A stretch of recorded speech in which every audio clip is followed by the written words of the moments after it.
చివరి శ్వాస వరకు సర్వం దారబోసి ఈ తెలంగాణ ఉద్యమాన్ని, తెలంగాణ రాష్ట్ర సాధనలో గొప్ప పాత్ర పోషించిన అందశ్రీ గారిని కోల్పోవడం తెలంగాణ సమాజానికే కాదు, వ్యక్తిగతంగా నాకు చాలా తీరని లోటు. పిసిసి అధ్యక్షుడిగా ప్రజాక్షేత్రంలో పర్యటిస్తున్నప్పుడు అందశ్రీ గారిని కలవాలని ప్రయత్నం చేస్తే, నేను రాజకీయ నాయకులకు దూరంగా ఉంటాను, రాజకీయ నాయకులను వేదికల మీదనే కలుస్తాను కానీ వ్యక్తిగతంగా కలవను అని ఒక మిత్రుడి ద్వారా సమాచారాన్ని చేరవేసి, అయినా పర్వాలేదు, ఒకసారి కలుద్దాం, తెలంగాణ రాష్ట్ర భవిష్యత్తు గురించి చర్చించుకుందాం, రాష్ట్ర సాధనలో కోట్లాది మందిని ఏకం చేసి తెలంగాణ ఉద్యమ బాట నడిపించిన మీరు ఈనాడు 4 కోట్ల తెలంగాణ ప్రజలు కష్టాలలో ఉన్నప్పుడు మీదైన పాత్ర పోషించాలి అని చెప్పి అందశ్రీ గారిని అడగడం, కలవడం, ఆనాడు కాంగ్రెస్ పార్టీని నడిపించే క్రమంలో వారొక గొప్ప స్ఫూర్తినిచ్చింది.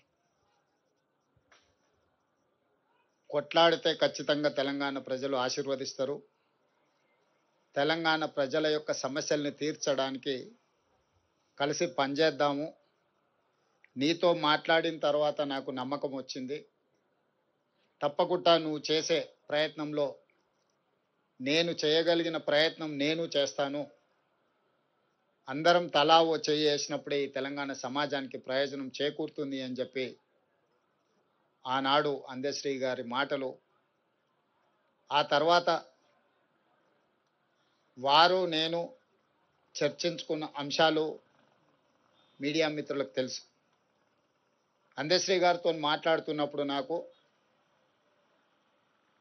చదువుకోవడానికి పట్టణం వచ్చిన తమ్ముడికి ఊర్లో వ్యవసాయం చేసే అన్న చూడడానికి వచ్చినప్పుడు కలిగే అనుభూతి కలిగేది నాకు అందశ్రీని ఎప్పుడు కలిసిన. వారొక స్ఫూర్తిగా ఈ పరిపాలనలో పేదలకు ప్రయోజనం చేకూర్చాలన్న ఆలోచన వచ్చినప్పుడు గద్దరన్నతో పాటు అందశ్రీ గారు సమానమైన స్ఫూర్తిని నింపడమే కాకుండా వారు రచించిన జయ జయ హే తెలంగాణ, తెలంగాణ రాష్ట్ర ఏర్పడ్డ 10 సంవత్సరాల తర్వాత రాష్ట్ర గీతంగా ఈరోజు కోట్లాది మంది ప్రజలకు ఒక స్ఫూర్తిని నింపుతుంది. వారి ప్రతి మాట ప్రజా జీవితంలో నుంచి పుట్టుకొచ్చింది, ప్రతి పాట ఈ తెలంగాణ ఉద్యమ స్ఫూర్తిని నింపడం జరిగింది. అందుకే ఈనాడు తెలంగాణ రాష్ట్ర ప్రభుత్వం రాబోయే మంత్రివర్గ సమావేశంలో మంత్రులందరి సహకారంతో జయ జయ హే తెలంగాణ గానాన్ని పాఠ్య పుస్తకాలలో ప్రథమ అంశంగా చేర్చడానికి రాష్ట్ర ప్రభుత్వం నిర్ణయం తీసుకుంటుంది. ఇదే కాదు, ఈనాడు ఈ స్మృతివనం ఉద్యమకారులకు, గాయకులకు, కవులకు ఈ తెలంగాణ సమాజం, తెలంగాణ సంస్కృతి సముచితమైన స్థానాన్ని ఇస్తుంది, స్ఫూర్తిని నింపుతుంది అని తెలియజేయడమే కాకుండా వారి కుటుంబంలో ఒకరికి ప్రభుత్వ ఉద్యోగంలో అవకాశం కల్పించడానికి మా ప్రభుత్వం నిర్ణయం తీసుకుంటుంది. ఎందుకంటే జీవితాంతం నిస్వార్థంగా సర్వం ఒడ్డి తన రక్తాన్ని చెమటగా మార్చి తన గళాన్ని ఈ తెలంగాణకే అంకితం చేసి, అలాంటి కుటుంబం ఆర్థికంగా ఎన్ని సమస్యలు ఎదుర్కొంటుందో నాకు తెలుసు. కాబట్టి ఈనాడు వారి కుటుంబంలో ఉద్యోగం ఇవ్వాలని, దీని ఒక స్మృతి వనంగా తీర్చిదిద్దాలని జయ జయ హే తెలంగాణ గానాన్ని పాఠ్యాంశంగా మార్చి వారి స్ఫూర్తిని ఎల్లకాలం, ఈ తెలంగాణ ఉన్నంతకాలం తెలంగాణ రాష్ట్ర సాధనలో అందశ్రీ గారు పోషించిన పాత్రను శాశ్వతం చేయడమే కాకుండా వారు జీవితకాలం రచించిన రచనలను ఒక పుస్తక రూపంలో వారు రచించడం జరిగింది. నిప్పుల వాగు. ఈ నిప్పుల వాగు ఒక స్ఫూర్తి, ఒక ప్రజ్వలన, భవిష్యత్ తరాలకు ఇది ఒక భగవద్గీతగా, ఒక బైబిల్గా, ఒక ఖురాన్గా తెలంగాణ యువతకు, తెలంగాణ ఉద్యమకారులకు, తెలంగాణ ప్రజా సమస్యల మీద పోరాటం చేసే వాళ్లకు ఒక గైడ్ లాగా పనిచేస్తుంది.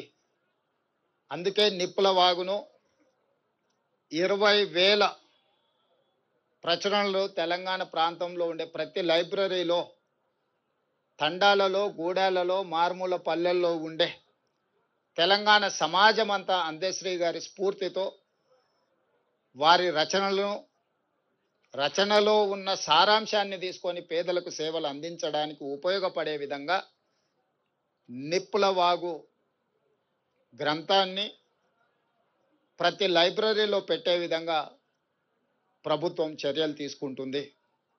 ఇదే కాకుండా వారి అభిమానుల నుంచి సూచనలు తీసుకొని ఇంకా ఏం చేయగలమో, వారి పేరు, వారి స్ఫూర్తి తెలంగాణ సమాజంలో శాశ్వతంగా పదిలంగా ఉండడానికి అవసరమైన చర్యలన్నీ మా ప్రభుత్వం చేపడుతుంది. వారు ఏనాడు వారి ఆరోగ్యం గురించి, వారి ఆర్థిక పరిస్థితుల గురించి, కుటుంబ సభ్యుల గురించి ఏనాడు కూడా అందశ్రీ గారు ఆలోచన చేయలే. ఈ 4 కోట్ల తెలంగాణ ప్రజల యొక్క సమస్యలే తన సమస్య అని, ఈ సమాజమే తన కుటుంబం అని భావించిన ఒక గొప్ప మానవతావాది. నాకు వ్యక్తిగతంగా మనసుకు చాలా దగ్గరగా వారి ఆలోచన, వారి స్ఫూర్తి ఎప్పుడూ నాకు కలిగించే విధంగా వారు కలిసినప్పుడల్లా మాట్లాడేవాడు. వారిని కోల్పోవడం తెలంగాణ సమాజంతో పాటు నాకు, నా కుటుంబానికి ఒక బాధాకరమైన అంశము. ఏది ఏమైనా తెలంగాణ రాష్ట్ర ప్రభుత్వం అందశ్రీ గారికి గౌరవించడమే కాదు, అందశ్రీ గారికి పద్మశ్రీ ఇవ్వాలి అని గత సంవత్సరం కేంద్ర ప్రభుత్వానికి లేఖ రాయడం జరిగింది. ఈసారి కూడా స్వయంగా ప్రధానమంత్రి నరేంద్ర మోడీ గారిని కలిసి తెలంగాణ ఆత్మగౌరవం, తెలంగాణ గుండె ధైర్యం అందశ్రీ గారికి పద్మశ్రీ ఇవ్వాల్సిందిగా కేంద్ర ప్రభుత్వాన్ని విజ్ఞప్తి చేస్తున్నాం. మిత్రులు కిషన్ రెడ్డి గారిని, బండి సంజయ్ గారికి కూడా నేను సూచన చేస్తున్నా, మీ వంతు ప్రయత్నం మీరు చేయండి. తెలంగాణ రాష్ట్ర ముఖ్యమంత్రిగా అందశ్రీని గౌరవించుకోవాల్సిన బాధ్యత తెలంగాణ ప్రజల తరఫున మీ మీద, నా మీద ఉన్నది. తప్పకుండా వారికి పద్మశ్రీ వచ్చే విధంగా, ఆ గౌరవం దక్కే విధంగా రాష్ట్ర కేంద్ర ప్రభుత్వాలు